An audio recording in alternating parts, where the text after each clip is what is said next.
Scandals she's dealing with. She is staying out of situations in which she might have to explain herself, namely news conferences. While Secretary Clinton tries to fight through the ongoing scandals she's dealing with, she is staying out of situations in which she might have to explain herself, namely news conferences. Meanwhile, Clinton is halfway to her goal of raising $1 billion for her campaign war chest. Fox News correspondent Jennifer Griffin is traveling with the Clinton campaign tonight in San Francisco.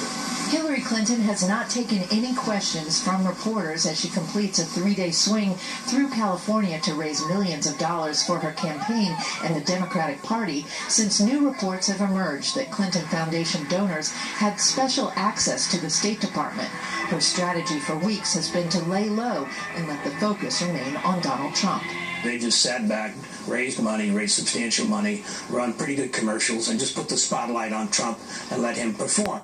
Her campaign has been responding on her behalf. In the last 24 hours or so since this report surfaced, it's been pretty widely debunked as having relied on pretty flawed methodology. You know, they did cherry pick a certain set of data. Looking at only 2 of her 4 years as Secretary of State and ignoring, he says, the 1,700 meetings she had with foreign leaders that had nothing to do with the foundation. The campaign says that including her meeting with the Nobel Prize-winning humanitarian Muhammad Yunus, whose Grameen Bank in Bangladesh provided microloans to women and who was being threatened by the Bangladesh government at the time, was also misleading. Clinton has 3 fundraisers in the San Francisco Bay Area today, including one at the home of Apple CEO Tim Cook. For Clinton, August has been about high donors like the $50,000 a head dinners in Cape Cod and Beverly Hills, compared to July's fundraising when she was still courting Bernie Sanders voters, when donations of $200 or less made up nearly 40% of her campaign's $62 million haul in July alone. At Justin Timberlake and Jessica Biel's Hollywood Hills home yesterday, she raised over $3 million. The Clinton campaign is halfway to its goal of raising $1 billion for the general election. In Los Angeles yesterday, she raised more than $6 million and attended a fundraiser co-hosted by Casey Wasserman, a Clinton Foundation donor and sports executive whose name appeared Monday in a set of Clinton emails that showed him trying to get State Department help with a visa for a British soccer star with a criminal record.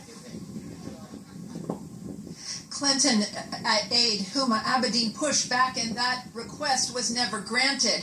Late today, Brett, we've learned that the Clinton campaign has requested that the AP retract a tweet that they say was misleading about their foundation story. The AP is standing its ground, issuing the following statement, quote, "This reporting was done by the same AP investigative team that discovered Mrs. Clinton's private email server and traced it to her basement in Chappaqua, New York, and whose reporting last week resulted in the resignation of Donald Trump's top campaign strategist." The AP had to sue the State Department for Secretary Clinton's public emails, phone records, and calendars, and they say that it is those calendars for the entire tenure of her being Secretary of State that led to them writing this story the other night. Back to you, Brett. Pushing back hard. Jennifer Griffin traveling with the Clinton campaign in San Francisco. Jen, thanks. We have a new